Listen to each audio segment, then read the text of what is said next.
Welcome to the Global Marketing Show, the podcast for all things international business.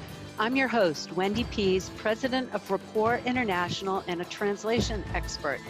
Come along with me today as we talk to an expert in the global marketing world about facing their biggest fears, hearing about mistakes they made or saw, discussing best practices, and sharing fun travel, language, and culture stories.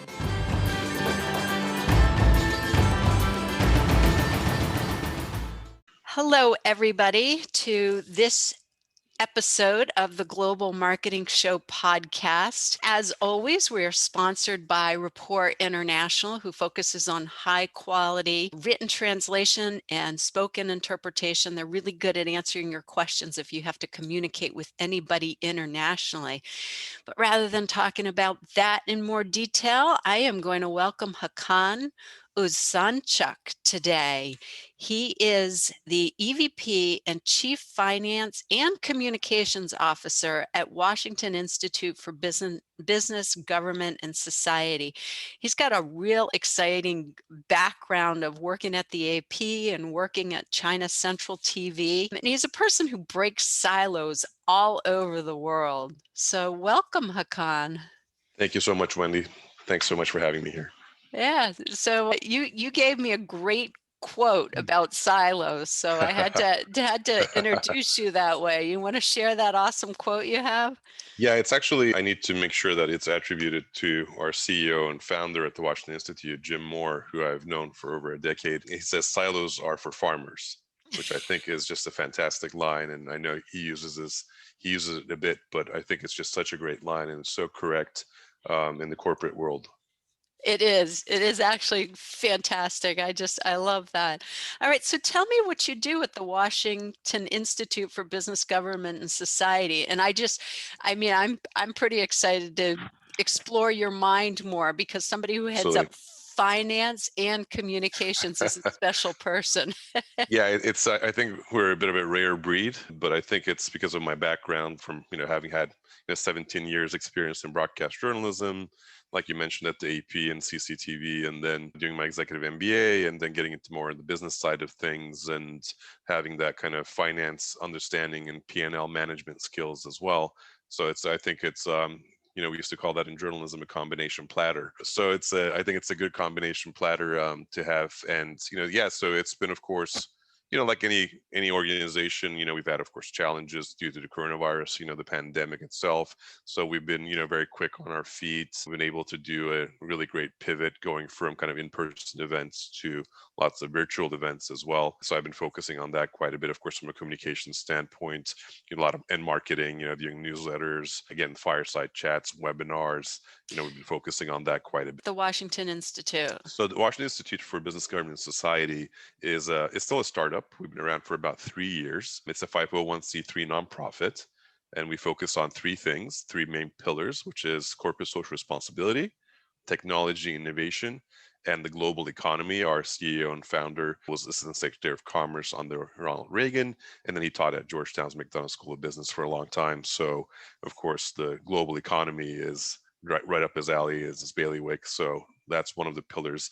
And then corporate social responsibility as being a nonprofit that is, of course, action oriented. It's really important for us. For example, we're watching very closely, of course, what's happening at the COP26. We had a session with one of our fellows, Dr. Isabella Bunn from Oxford Analytica. She's our fellow on corporate social responsibility. She just had a session on the sidelines last week with another of our advisory council members and also a professor from Oxford, focusing on everything in corporate social responsibility, governance, sustainability, all of these really important issues. And what we do is we're not a think tank, so we don't publish pieces in research papers every week, but what we do is we convene people together, but then what we focus on is actionable impact. How do we create impact out of the events that we bring people together globally? Isn't that fascinating? Okay, because when you were describing it, I was thinking, oh, it's a think tank and you're educating and publishing, but you're really pulling people together. Right. Well, what's funny is, so Wharton's Lauder Institute has actually designated as one of the most 50 innovative startup think tanks in the world.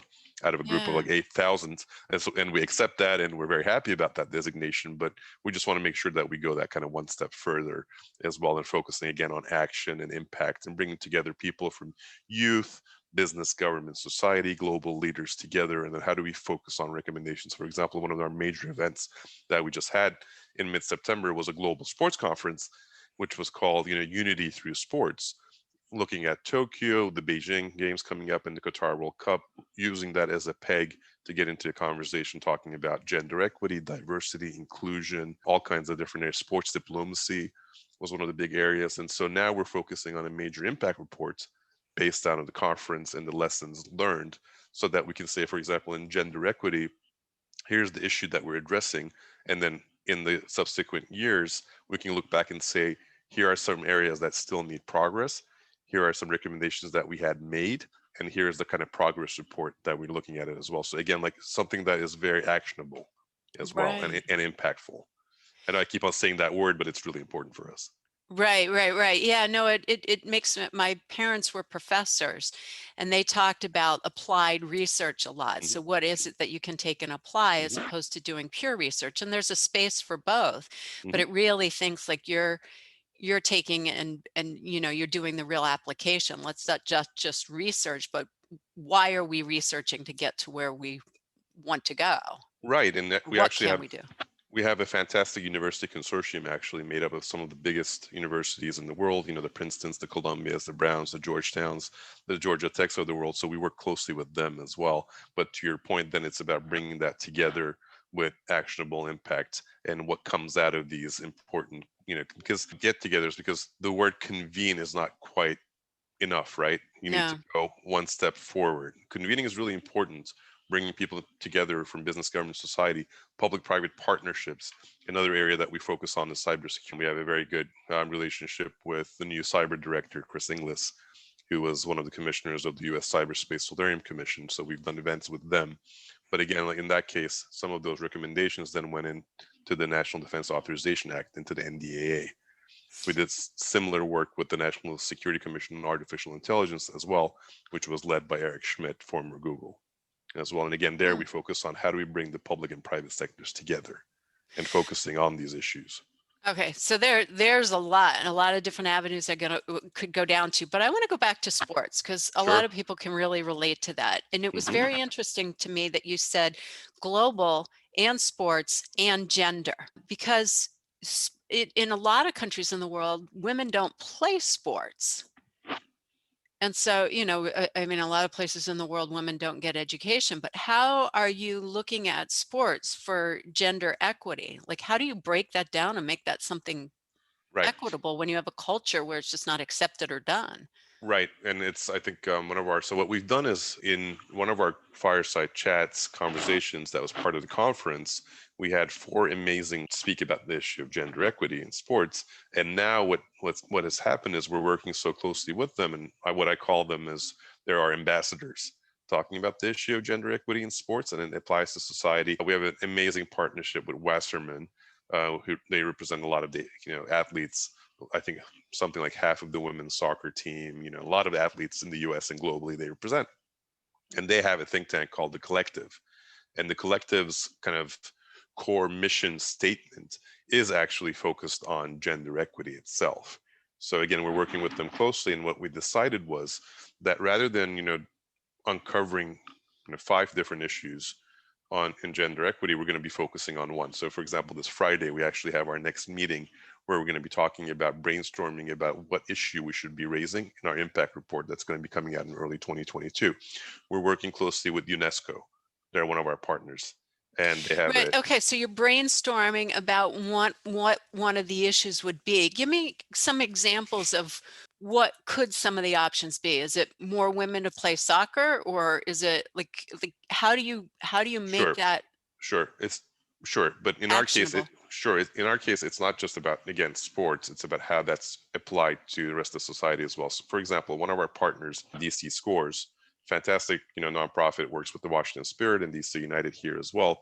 Their premise is, supporting especially young girls and boys through not only soccer but also poetry classes as well. So in this case, it's about instilling, mental and physical well-being, but also supporting that with amongst girls and women as well. We've had major scandals in soccer lately in the United States, so I think the time is right to actually address these challenges and issues. But I think there's some opportunities as well.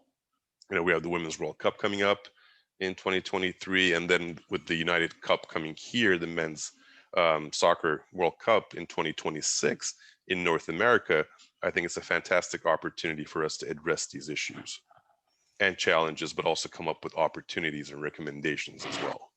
So do you take like something like DC scores and then try to take that international? Yeah, I mean, I think that's something that we're looking at. And again, with someone like UNESCO, they have a Fitness for Life program that we're supporting quite a bit as well. Another one is the National Fitness Foundation that we work closely with. They are actually part of the President's Council that was created way back when under President Eisenhower, and they're the charity arm. And in that case, again, it's about mental and physical well-being and how do we support, young people. And in this case, we're not just focusing on gender equity. Just to be clear, gender equity is one of our chapters that we're Mm-hmm. focusing on, but then we focus on diversity and inclusion. For example, the head of the International Paralympic Committee, Andrew Parsons, is writing the foreword on inclusivity for our impact because he also participated in our conference as well, very actively. So we're promoting, and actually I'm speaking to a young Paralympian and her family tomorrow.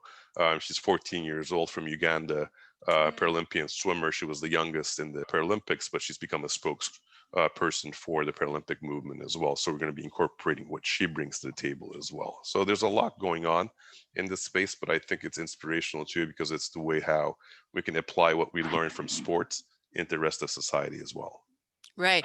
So I just have to mention, if anybody's listening to this and you haven't watched the Paralympics, you definitely have to turn on the next time they're on, because I mean, I'm blown away by watching the Olympics and what those bodies can do and accomplish in sports. But the Paralympics just left my jaw hanging down and speechless with what they could do.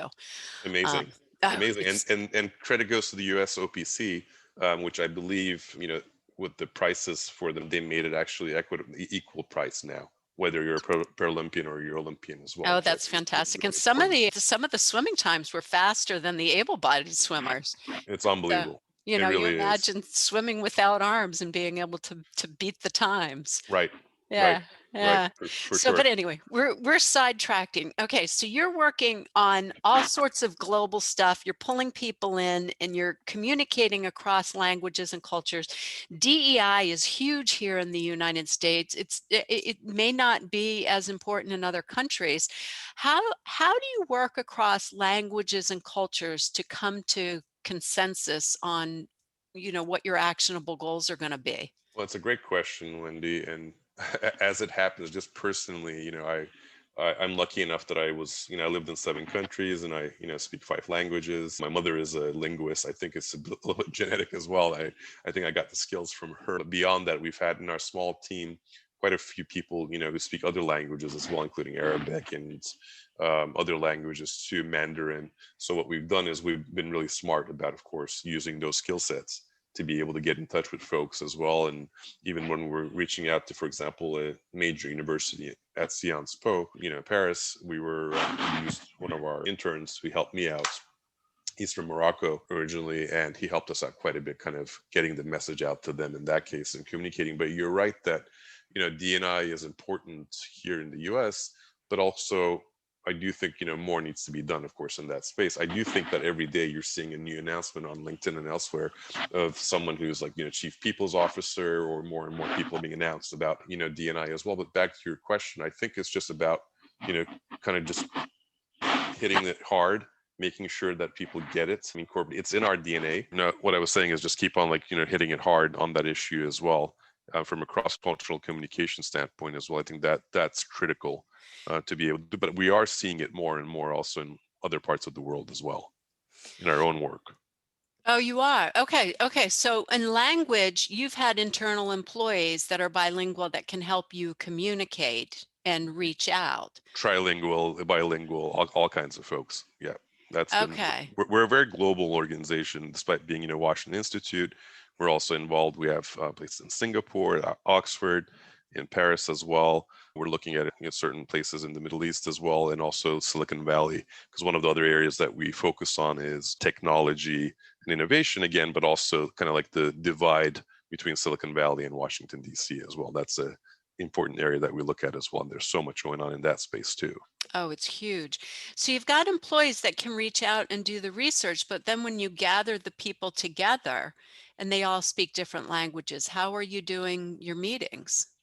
Our meetings are, I mean, they're in English, and because everybody does speak English, fluently as well. But it's if there's anything that on the side, if there's anything emails or messages, I've done them in French and Spanish and other languages, Turkish as well. I have one of our associates is actually also Turkish American like me, so we'll talk sometimes in Turkish as well. And you know, even during our morning meetings, we have a morning meeting every morning, and sometimes we'll be the first two to join, and we'll start speaking in Turkish, and our CEO will join in and start laughing as well because he won't understand a word. But yeah, it's a very but you'll probably gathered from my background that whatever I've done has always been very multicultural, cross-cultural as well, whether it was at the AP or CCTV or now at the Washington Institute.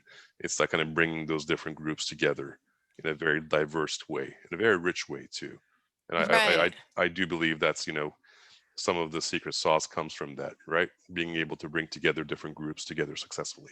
Oh, that is such a skill, and it is a secret sauce for achieving great things. I mean, all the research shows that.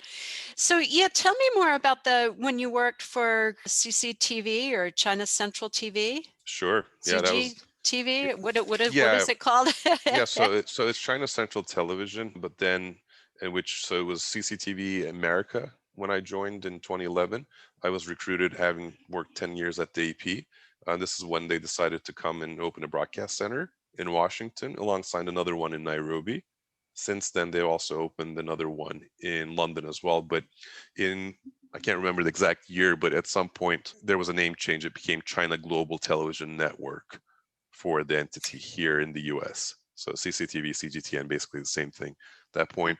Yeah, it was a great experience. I spent a good 7 years there, executive leadership, had a sizable team, really enjoyed it. I was also doing my executive MBA in the last 2.5 2 years while I was there too as well. So it was, a lot of work, but it was a lot of fun as well, bringing together different workflows, from Beijing and Nairobi and DC, bringing it together to make it, look as cohesive as possible.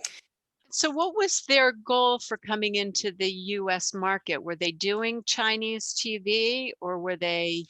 So this is English. This is in English, but there's different languages as well. But the Uh-huh. broadcast center here, broadcasts in English. The idea is just to be able to basically do news, just like other organizations, at the time, the BBCs, Al Jazeera, and other as well. So they just wanted to make sure with China's, opening up more and more, that they also wanted to have a broadcast center here in Washington, and as I said, in Nairobi as well.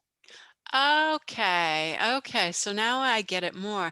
All right. And so so you're originally from Turkey, I right? am. I am. And how long have you been in the United States?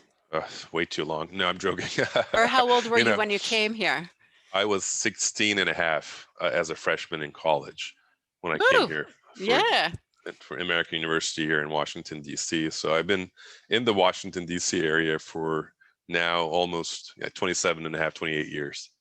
Okay, so you went through college and a lot of your career living in the United States. And so I China TV comes in. Right. You're Americanized enough where you know like the different perspective they've have. What was there any like culture conflict with how they were reporting news with how you would see it in the United States? Well, I do think the leadership that came here, especially originally, a lot of them were Western educated as well. So I think that helped a lot to overcome. Of course, there were areas that there were differences, but I think there was especially in the beginning, there was an openness to be able to do business, and again, there was a will, and they wanted to do it, as I said, from like the Al Jazeera's and BBC's of the world, and just do it from a very global perspective. And especially we did a lot of business news as well, and from that there wasn't really much that they were saying like do it this or this way or that way. We had a good opportunity to be able to do some really solid journalism. And what were you reporting on So you said global news from all over, but talking about Chinese companies, or what was why would I mean, anybody tune into it? sure. I mean, yeah, yes. I mean, there was definitely global news. So if there was, a major summit happening, for example, the COP26, in that case, whatever the number was, Right. we would be Yeah. covering that. But naturally, there would be emphasis on this year. China didn't, Xi Jinping didn't attend, but at that point, they'd be attending. So we'd be focusing on them, bringing guests to talk about, for example, U.S.-China relations, or in that case, Chinese emphasis on, for example, climate change and sustainability and their efforts working on that as well. So educating, a educated, class of individuals who would want to know more about China and do business in China as well. That was the target audience. Okay. Okay. And where can people find it? Like, I'd like to go listen.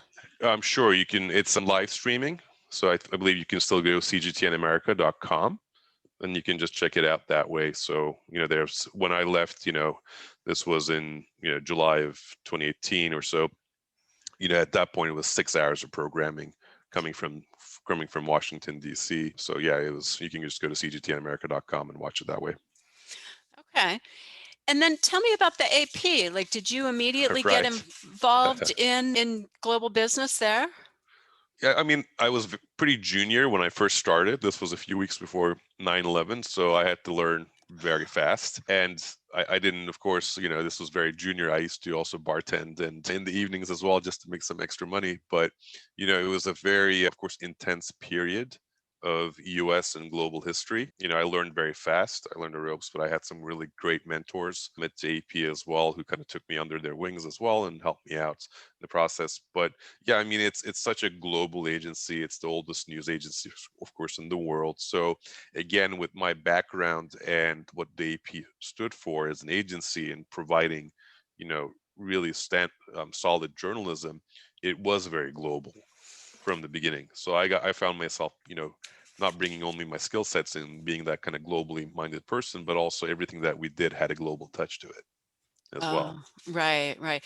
So you mentioned that you lived in 7 countries. So I did. Turkey and the US, we got 2 of them. What were Right. the other ones, and at what point in your life did you live there? So I lived in Egypt as a kid, in Switzerland, France. It was a semester abroad, and Germany. I was a kid that was actually in the 80s. That's when the Lockerbie incident happened, and I was going to a Oh. military school that was just part of like the base there in the Munich area, and so yeah, it was interesting times for sure. But yeah, it's Tell me just more about that. What was going on, and what did you experience and remember? I mean, it was it's actually hilarious because German at that time, so and actually English. So this was 1983. So I'll try to remember this correctly. So again, my parents, of course, are Turkish. So Turkish is my native language, and then in Egypt, I also learned a little bit of Arabic and French as well. And so Hmm. by the time we got to Munich, Germany, I didn't speak actually a word of English. I was only 6 years old, and so but they put me into the American school there, and I remember the first 2 weeks. My mother actually asked bring coming into the class as well to sit with me, but within 2 weeks, I had enough, and I told her that it was time for her to leave, and I started conversing pretty much fluently, and it's amazing how at the age of 6, right, you're a sponge and you just absorb everything, and I was able to kind of tell her that it's time for her to like that she could go home now. And I was very happy with my classmates and everything else. So it was a really good experience to be there in Germany in the 80s. Really enjoyed it. Again, the American school. Again, that's where I started, speaking English. And I think what happened is in 87 we went to Turkey back home. My father's term in Germany had ended, and so I went to a really good school in Ankara, Turkey. And my English was probably, I'm not going to say better, but it was really quite advanced for coming from an American school in Germany. So I think I was pretty cocky and not really listening too much to my teachers. And I ended up in the principal's office quite a few times back in the day. But the good thing is she really liked me, so we would just drink tea and talk. And she actually taught English, so we would speak, and she would make me speak in English, which I said, okay, so I understand what you're doing. You're not really punishing me per se, but it was a really interesting way of teaching me to behave, I guess, in Yes, school as yes.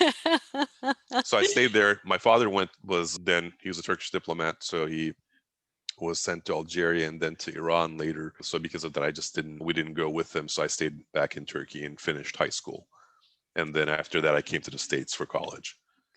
Oh, okay. So that's why he went on to the other places, but Algeria and Iran, but you didn't go Right, there. primarily from the education, just because I was in a really good school in Turkey as well, and my parents made the decision that I should just stay back, and my mother stayed as well, and my dad was alone at the time, so I have an older sister. She had gone to France as well. She's a doctor, so it was an interesting time for sure.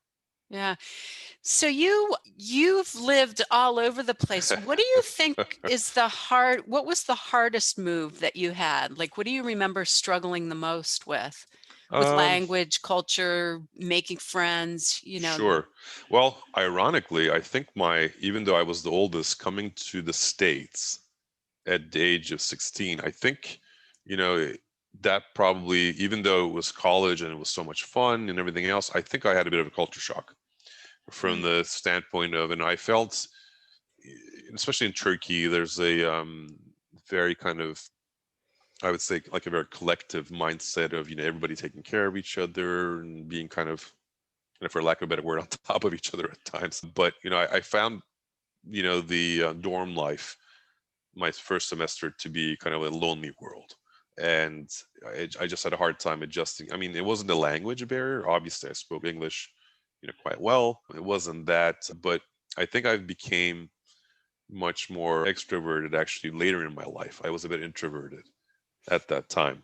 So, in my parents, my father, and of course, a very smart man, I had gained acceptance to a very good university in Turkey actually, because we have a very extensive exam to get into college. I had gotten into it, but then I made the decision to come to the States. But he basically froze my entrance for a year, so you could do that, and just in case that I decided that the option in the U.S. wasn't something that was suitable for me. So I remember having a great conversation back home over the winter break, and he said, "Look, if this is not for you, you can come back and do this." And I said, no, I wanted to do this. And, even though I had a hard time the first semester, I went back, and then the rest, it was just an incredibly good experience. And I always say that's probably one of the first times I learned that any experience that you have in life, it's what you make out of it, right? So whether I went to school or got a job later or did my executive MBA much later in life, it's about what you learn from that experience, what you can get out. And sometimes they're not always the best experiences, right? They can be really hard. But I think it really helped with my resilience and grit in life as well. It right. it did, because I was just having this, shock of just, what's going on as a 16-year-old. And, you have that kind of like almost like nihilism, right? Of not knowing what the world is all about. But Hmm. I was able to kind of center myself and make really good friends. And American University is just an excellent school as well. And it's Right. just so global too, very international. And so I made a lot of good friends, and I still speak to quite a few of them as well. So anyway, I digress, but it was definitely an interesting experience. And even though it was later in life, I found that to be more difficult than the other moves. So tell me more about the culture. So you land in a dorm, which to me is very communal living and lots of people around. Right. Yet you found it very lonely because it was a different kind of Yeah. communal than Right. what you were used to in Turkey. So explain the difference there. Right. I think it was just the mindset, and again, I think it was more on me. It wasn't on the other folks. Again, because I was more introverted, I don't think I was making enough of an effort to go out and speak with them as well. Whereas, like, for example, in Turkey, I mean, I exaggerate here, but if you sneeze, people are like, going to be on top of each other. Whereas there, I just felt, nobody really cares.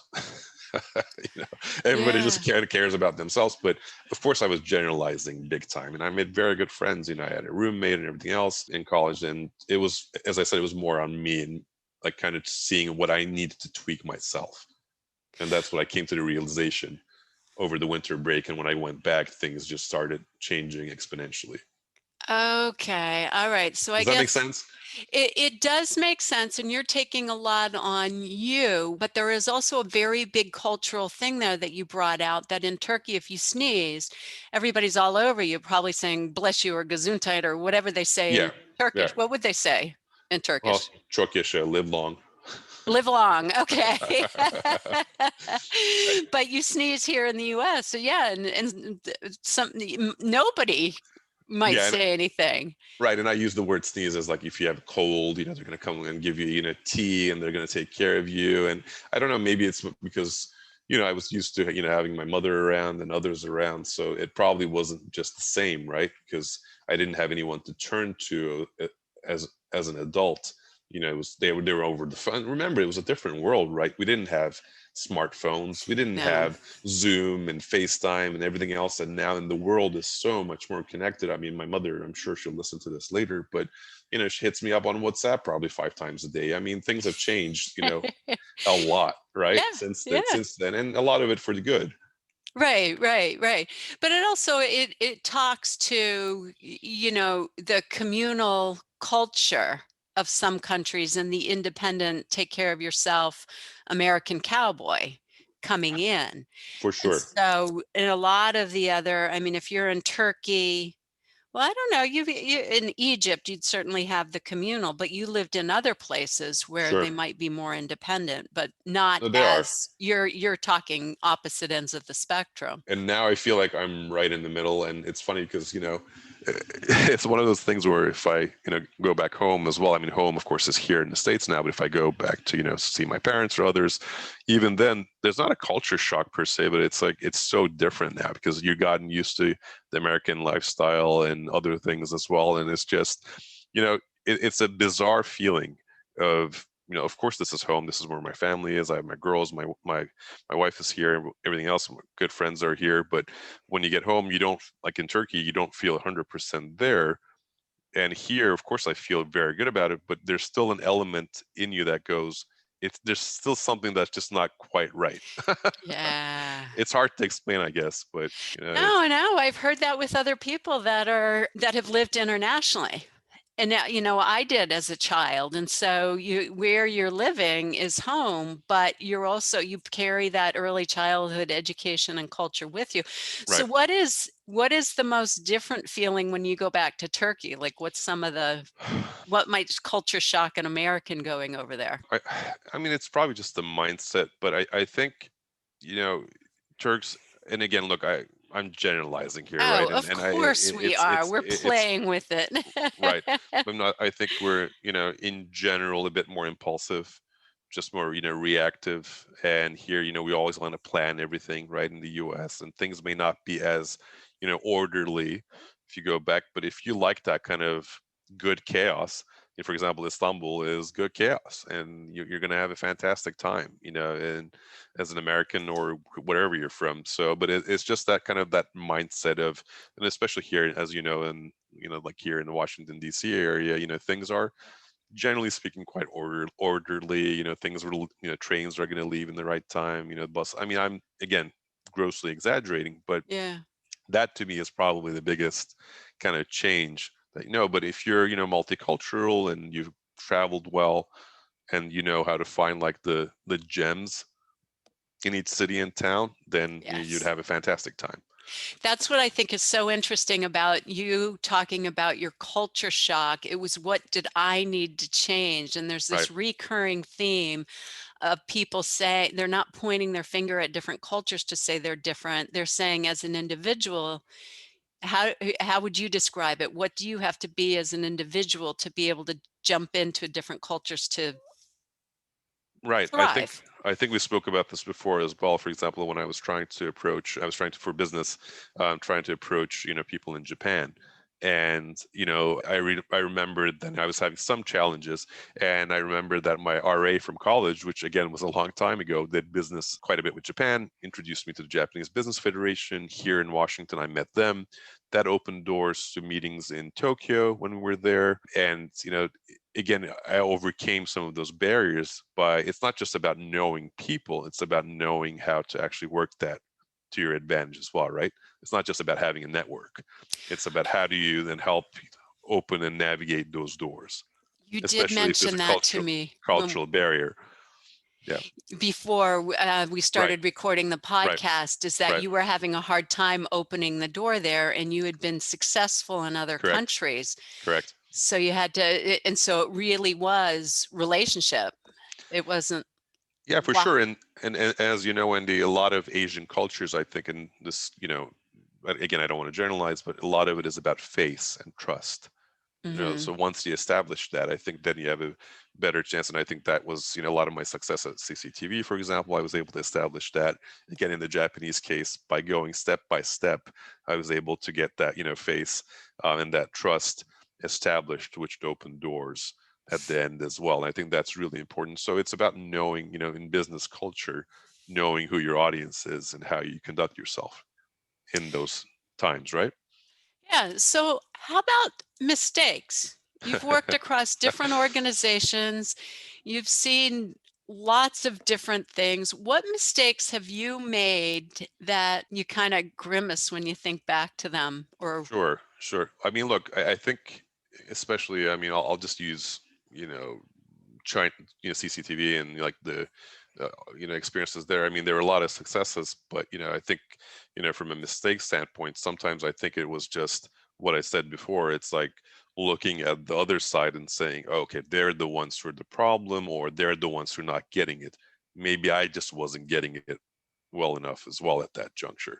Maybe I wasn't using, and but look, Wendy, I mean, who we are at 25, 35, 45, et cetera, right? It's an evolving process, right? It's adaptive, like leadership itself is adaptive as well. yeah, yeah. So, what I'm saying is, had I known then that, oh, I can go and speak to this person who can then help me translate what this other person was saying to me, not just from a language barrier perspective, but understanding in business, I think that would have been very helpful. I did do it quite a bit, but I think there were other opportunities where I could just pull in some of my friends and say, what exactly is this person trying to say and do, and how can we kind of find the middle ground as well? And I think I had a lot of successes, but sometimes, it's just you try and it just doesn't happen for a variety of reasons. Yeah, can you think of a specific example of one of those? Well, I don't know if it was a mistake per se. I think it was a misunderstanding. There was something that, very good. One of the people who worked with me, we brought in a new technology and recommended to somebody who was pretty high up in the technology department. And the system was called the switch, but he kept on thinking it's called the switcher.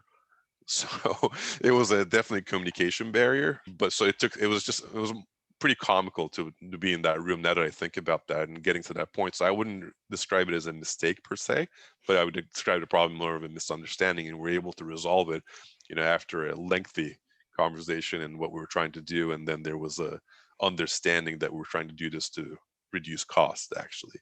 So at the end we did win. Oh, okay, okay. And what was the difference between calling it the switch and the switcher? Well, it just didn't make any sense because the switch is like in the media world, it was just something that is being used for us to be able to again reduce the cost and bring in the feeds in a more effective manner. And Uh, the word switcher just didn't make any sense. But again, I'm not pointing fingers at anyone. It was just like oh, no. one example of a misunderstanding. But again, what's important, I think, is that we were able to resolve it. Okay, and so that's coming through loud and clear is that there can be communications, language or culture issues, but you just have to stay in there and talk and build that team around you to help facilitate if there is a difference in understanding. Correct. And look, you're not going to win every time, right? Because that person, you know, either they're not going to always agree with you, or they're going to take it to their own superiors, and then it's still going to be shot down. So, but what's important, I think, is to be resilient and try.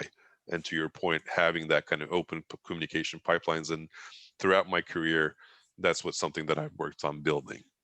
Again, bringing different workflows, different ideas, and how can we bring it together, and how can we bring that kind of common denominator, and how can we focus on that part? All right, so here's something interesting because you're talking about winning in a conversation. Is this a cultural thing? Is this a sports orientation?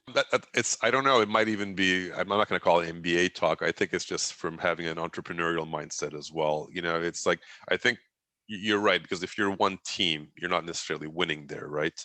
You're just making sure that that person has now understood your position and actually is coming closer to your position. But it's one of my favorite things is being able to kind of just negotiate in a strategic fashion.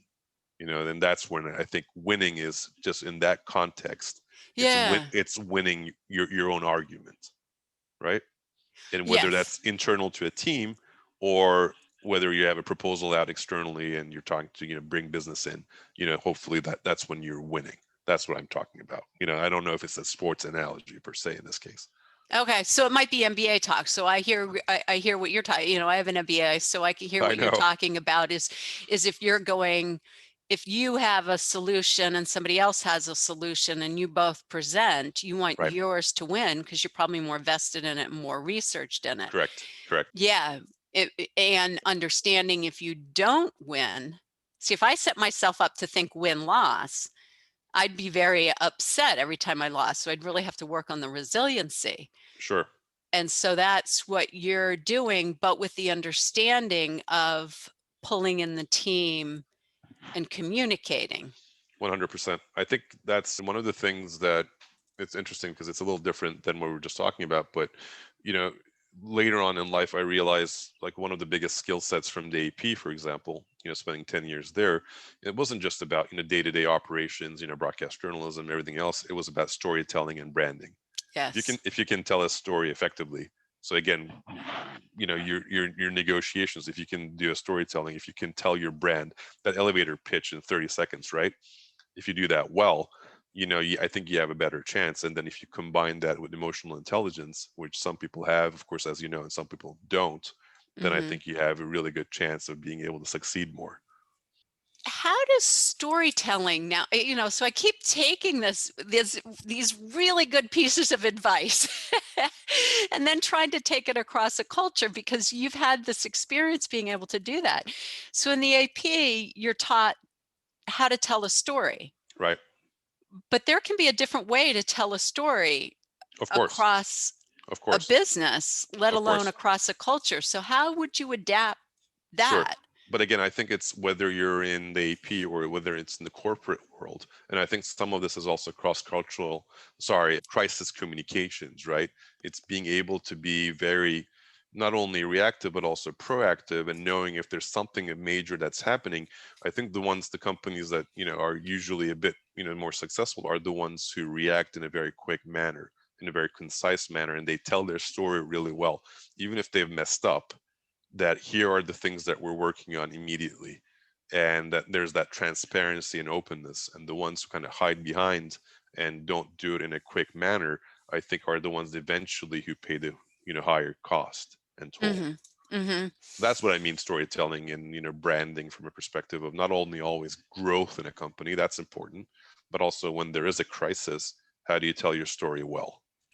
And that philosophy is, how do you tell your story well, communicating quickly and honestly, and doing it. Now, if you think about that in the United States, that's a proven theory. That's how businesses who succeed do it.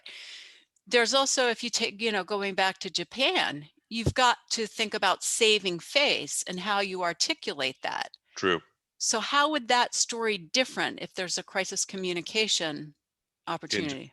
In Yeah. Japan, no, I think it's a great question, Wendy. But I still think there are certain things, and I do think it's you are seeing some changes. For example, when the because we covered sports quite a bit with the Tokyo Olympics, there were some individuals who made some, and this was a high-ranking, officer in the Olympic Committee who made, really some unfortunate comments, and he was replaced very quickly by a female official. And knowing how in Japan, of course, as you know, it's, I don't want to use the word male dominated, but it's been, traditionally more that way. That was a very quick way to react to it. And I don't know in the past, maybe they would have or wouldn't have reacted that quickly. So they did. I do think there are certain things that are common both here in the US, in the West, and also now in other countries as well. South Korea has had a lot of issues with, even corporate governance and some of their big major corporations. But I think you're seeing more and more of them being able to react in a quicker fashion, which eventually helps with their brand as well. Samsung had major issues, right, with their phones for a while, but then, my goodness, look at the way that they're now dominating so much of parts of the world in sales. If they hadn't reacted in a quick manner and told their story well, I don't know if they could have done that. Right. It's not just about everybody wanting to go buy a smartphone. It's more than that, right? Especially now when there's so many options in the world. Right. They still Right. were able to tell their story well. So it's fascinating to me that, you lived in all these countries, you speak all these different languages, and you're still seeing so many similarities that go across cultures and communications and Right. leadership too. Right. Yeah, I think so. I think in leadership too. I mean, of course, I think like it's so broad in general, right? I mean, there's so different ways that you can look at leadership. But again, I think the key word there, Wendy, is empathy. Mm, It's when a leader has that kind of empathy, whether it's in media, nonprofit, technology, wherever, and they can really instill that in their team and an understanding of it. I think that's the key word. And I'm seeing more and more of that. And I actually like that quite a bit in the world, and especially what came out with the Business Roundtable, now almost like I think 2 years ago, that it's not just about profits, right? We need to also worry about other things in life as well, and talk about stakeholders, shareholders, all of that too. So I think we're seeing a change, and I think one of the lessons learned of the coronavirus pandemic as well. Yes, my goodness, it's the world has gone through a very hard time, but that's why again the theme of unity through sports was important. Can we do that kind of thing through leadership as well? Having that kind of empathetic leadership that brings society together. I think we need it more than ever. that's really interesting because I've taken some leadership courses recently and they're called leadership, but they were all about emotional intelligence, Of which is course. teaching empathy Right. and how do you take care of your people. Right. It's You have to have that Yeah. high EQ. I think, I always say as a leader you can have, great will, great skill, but if you don't have that EQ, that high EQ, then again, it's very difficult in this day and age to, manage teams effectively. Yeah. Yeah, and that goes across the world. I think so. Yeah. I don't think really matters where you are. I think that's important, and also we have to understand that I do think the younger generation now really wants to be part of things. Right? They want to be able to Mhm. touch and feel things. They want to be able to, and I'm seeing that more and more, especially in the my current job and my previous roles as well, where they really want to be involved as well. And I think I'll give credit to my wife as well, and I think she said this to me before. Everybody wants to also feel important, right? Mhm. That they're contributing towards a common goal, whether you're at the highest level, C-suite, or whether you're in the entry level role. It doesn't really matter. It's about value, Right. personal, but also towards the company's goals as well. Yeah, and that probably has been a standing important element of leadership and running a business forever, but we probably broke away from that when people didn't have the long-term relationship with their company. You used to go and work for a company and then retire from there. And Right, you had that long-term goal and those relationships. Then right, when we went through the time period where people could hop and they're moved around and, right. there wasn't the loyalty from the company to the employee or vice versa. There's so much mobility, so it's hard to have that kind of loyalty. Maybe, to your point, that's a very good point. Right. And so now people still want that, but to keep the mobility in there too. Yeah, it's true, and I do think it's funny sometimes. I feel like I sound like my parents or something like that, but it's this even with my daughters. Everything's accessible now. Yes. It's I mean, remember when we used to have modems and everything else, and connect. Can you imagine the connectivity now, especially during the pandemic, and like we're all relying on Zoom and other measures. I mean, the smartphones, everything else is like now. So that you know it does affect people and the way they think, right? Yeah. And then so when you're younger and maybe you're a college grad, again people might get bored more easily, but I do think there's some also lessons learned from being able to stick to something and being resilient as well. Hmm. Yes. Yes, So I see absolutely. both sides of the coin quite well, I think. Yeah, and it's interesting with the younger crowd coming up or the young adult workers is and that goes across the globe because they've all had this influx of technology through their life of getting everything now. So that makes things very current. It does. It does, and it's funny because when Yeah. when you say technology, you can look at it both ways, right? It's just such a good thing, but then other areas that just need, I don't want to use the word regulation per se, but there's just so much bad that's come out of it as well. So I think it's just, it's again an interesting area, especially this Silicon Valley, DC, Silicon, like the European Yeah. Union, everything else, trying to regulate some of the big, tech companies as well. It's a very interesting space.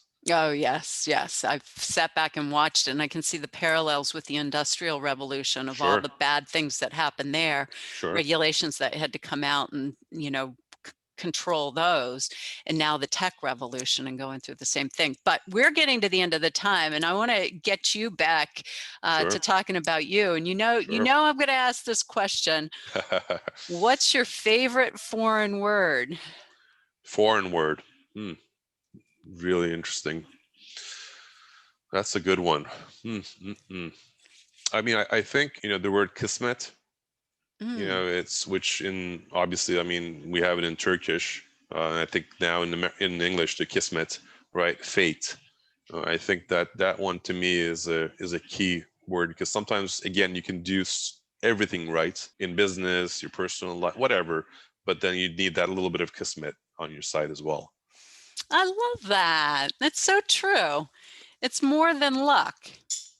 Right, It's for yeah. sure, for sure. It's about not FAT, right? Not FAITH, fate, FATE. Yes, yes, yes, exactly. All right. And how about your favorite vacation? Honestly, like I've been to many places in the world, but there's something about the Turkish, Mediterranean and kind of like the Aegean coast that I just, it's just amazing. And we have this beautiful boats called gulets, and just being able to spend some time on them and just kind of, looking at the horizon and just on the water.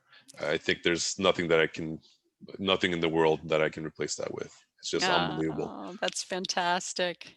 It is. It is. Yeah, I've been to the Greek side of the Mediterranean, Oh, but not the for Turkish. not very different for sure. It's equally beautiful, and I have Yeah. I have a lot of Greek friends, of course, and we do a lot of bickering, just amongst ourselves. But it's such similar cultures and two beautiful countries, I have to say. Yeah, yeah. We flew through the Istanbul airport, and I'm like, I want to get back to this country. I've heard such wonderful things about it. Next time, next time, Next next time, time. next time. All right. And how about a memorable cross-cultural experience you've had? Memorable cross-cultural experience. Wow. I think I have to go back to China in this case.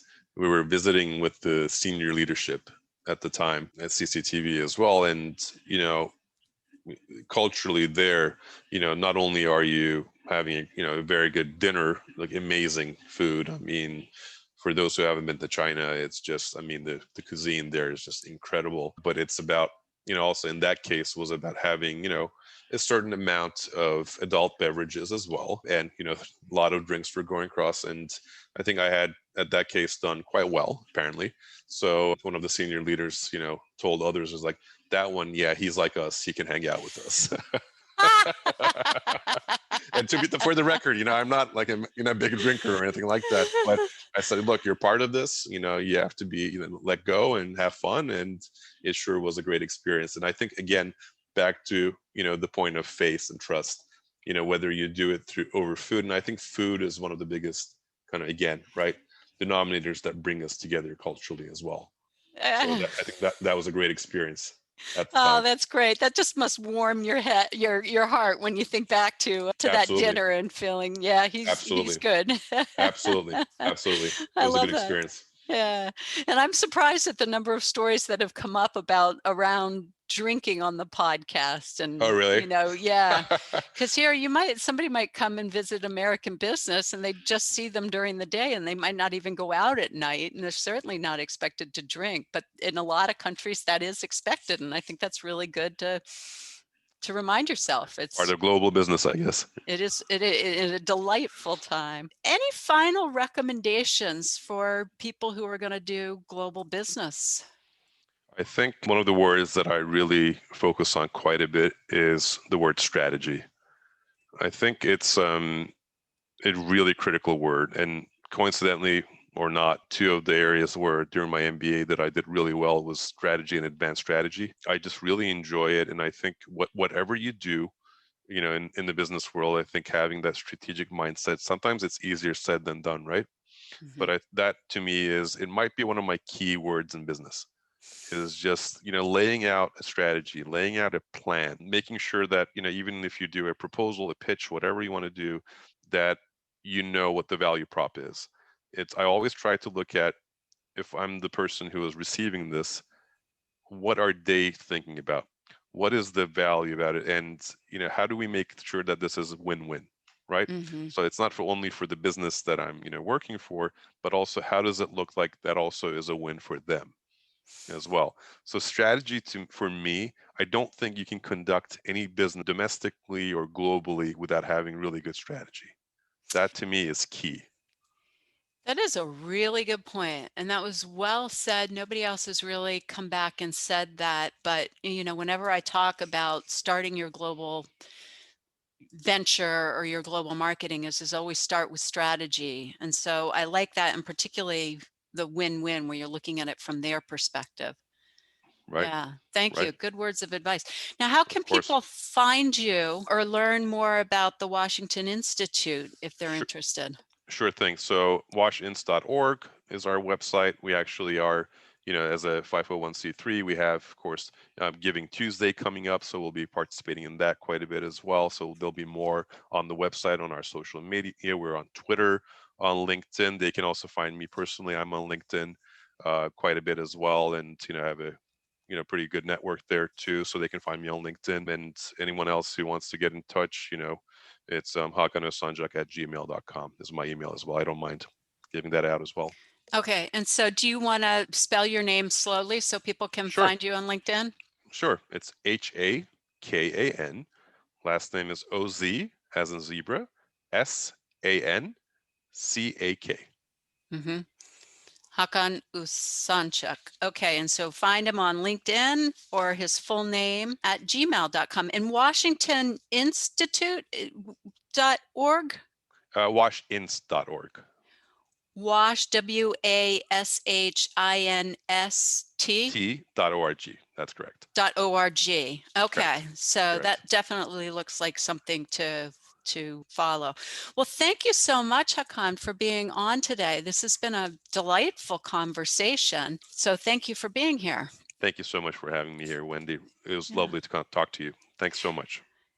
So, and listeners, thank you for listening. I hope you learned something today. Remember, silos are for farmers. So break down those silos across those borders and develop a strategy for your global business. And go ahead and follow the podcast and give us a 5-star rating or share it with somebody you know. We're all over the globe now, so people are finding us and listening to us. We'll see you or talk to you next time. Thanks so much for listening. That's a wrap for this session. A big thanks to you for listening to the Global Marketing Show. Hope you had just as much fun as I did. New sessions launch weekly on all places you find podcasts: Apple, Spotify, Google Play, and of course on our website. If you know someone interested in this topic, please tell them about us. Au revoir for now.